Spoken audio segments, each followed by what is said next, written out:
ओम श्री गणेशाय नमः। ओम श्री परमात्मने नमः। परम श्रद्धेय स्वामी रामसुखदास जी महाराज का प्रवचन दिनांक 19 दिसंबर 2003। विषय सत असत पर विवेचन। ये प्रवचन के कुछ अंश यहाँ प्रस्तुत करते हैं। स्वामी जी महाराज कह रहे हैं कि देही कहते हैं, वास्तव में देही नहीं है, यह कहना पड़ता है, नहीं तो समझावे कैसे। वास्तव में यह शुद्ध आत्मा है, अवध्य है। देही नित्यम अवध्यः। देही देह के कारण कहा है, देही नहीं है।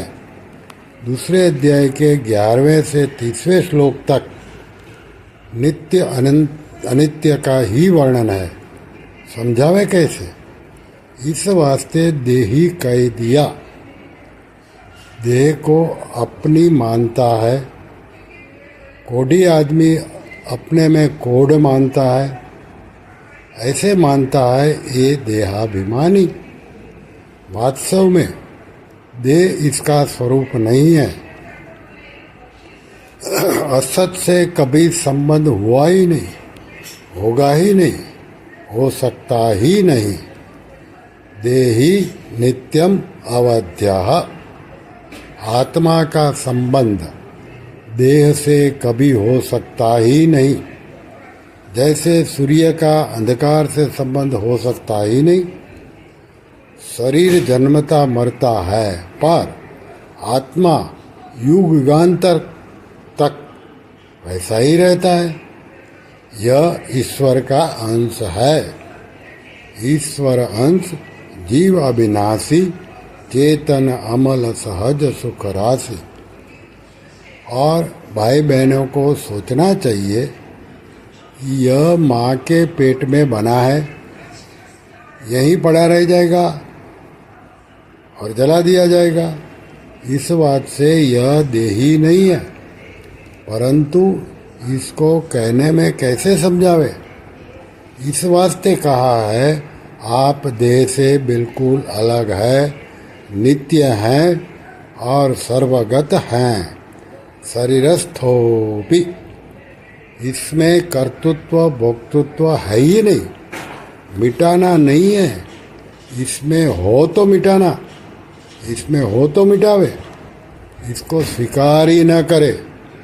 शुद्ध स्वरूप है, आत्म स्वरूप है, निराकार है।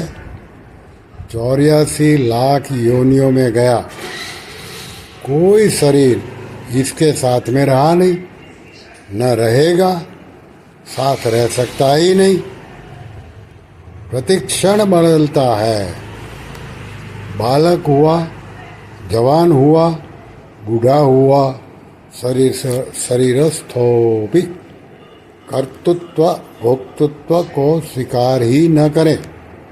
आकाश सर्वगत है, परंतु किसी के साथ लिप्त होता ही नहीं, भोक्ता होता ही नहीं। आकाश और सूर्य का उदाहरण दिया। वेद पढ़ने का प्रकाश सूर्य से मिलता है, शिकार करने का प्रकाश भी सूर्य से मिलता है, पर सूर्य प्रकाश करता नहीं, प्रकाश मिलता है। एक कहानी आती है, अंधकार सूर्य के लिए कहता है, सूर्य मेरे को टिकने नहीं देता। सूर्य कहता है, मैंने अंधकार को देखा ही नहीं। ऐसे कर्तृत्व भोक्तृत्व इसमें आत्मा में है ही नहीं, इसे स्वीकार ही न करे। स्वरूप में कर्तृत्व भोक्तृत्व है ही नहीं। अहंकार विगुणात्मा कर्ता, कर्ता मानता है। इस वास्ते 5वें अध्याय के 8वें श्लोक में भगवान ने कहा है कि तत्ववित्त को चाहिए कि नैव किंचित करोमिति। इसमें कर्तृत्व भोक्तृत्व है ही नहीं, शुद्ध स्वरूप है। यह तुम्हारा स्वरूप है। देही नित्यम अवध्या। यह मारता नहीं, यह नहीं है, यह मरता ही नहीं है। इस वास्ते अपने सत स्वरूप में स्थित हो जाए। कर्तृत्व भोक्तृत्व नहीं है, किंचित मात्र भी कामना ममता इसमें है ही नहीं। ऐसा ब्राह्मी स्थिति, उसकी स्थिति ब्रह्म में है, शरीर में है ही नहीं। ये सदा ही नित्य है। ममेवांशो जीवलोके। यह भगवान का अंश है। शरीर प्रकृति का अंश है। कर्तृत्व भोक्तृत्व प्रकृति में है। भगवान चेत कराते हैं, सावधान करते हैं। जैसे धनवान आदमी को धनी कहते हैं, पर धन साथ में रहता नहीं। ऐसे ये देही अलग अलग है। देही देह से सर्वथा अलग है। बालक होता है, जवान होता है, पीछे बूढ़ा होता है, पीछे मर जाता है। गीता पर विचार किया जाए तो शोक की बात बिल्कुल नहीं है। यह तो माँ के गर्भ में 9 माह तक बनता है और बाद में मर जाता है। तो जो बनता है, बिछुड़ता है, उत्पन्न होता है, नष्ट होता है, संयोग वियोग होता है, यह हमारा नहीं होता। जो आता जाता नहीं, जिसका संयोग वियोग नहीं होता, जो उत्पन्न और नष्ट नहीं होता, वह हमारा स्वरूप है। अव्यक्त रूप से जो सब संसार में व्याप्त है, उसे ही देही कहा है। इसका किसी से संबंध नहीं है, निर्लेप है। इसका आदि अंत नहीं होता है। शरीर बनता है और मरता है।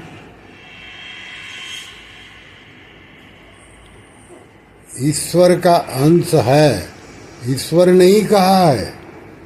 ईश्वर जितना सामर्थ्य इसमें अंश में नहीं है, पर स्वरूप से ईश्वर का अंश है। गीता का प्रचार करते हैं, प्रकाश करते हैं, पर इस बात को जानते नहीं। जो जान जाते हैं वो मुक्त हो जाते हैं। नैव किंचित करोमिति। भगवान की कृपा से ही यह बात होती है भाई। पढ़ाई कर ले, पर तत्व की बात भगवान की कृपा से ही होती है। जान नहीं सकता मनुष्य, किया जाता है, उसका फल भोगा जाता है। नैव किंचित करोमिति। तो फल कैसे होगा? प्रकाश की तरह है। प्रकाश में वेद पाठ हो जाए, स्वीकार हो जाए, पर पाप पुण्य लगता ही नहीं। ऐसे ही गंगा जी में अन्न पैदा हो जाए तो पुण्य नहीं लगता। गाय मकान बह जाए तो पाप नहीं लगता, क्योंकि इसमें कर्ता भोक्ता है ही नहीं। नारायण नारायण नारायण। श्री कृष्ण शरणं मम, श्री कृष्ण शरणं मम, श्री कृष्ण शरणं मम। ओम कृष्णार्पणमस्तु।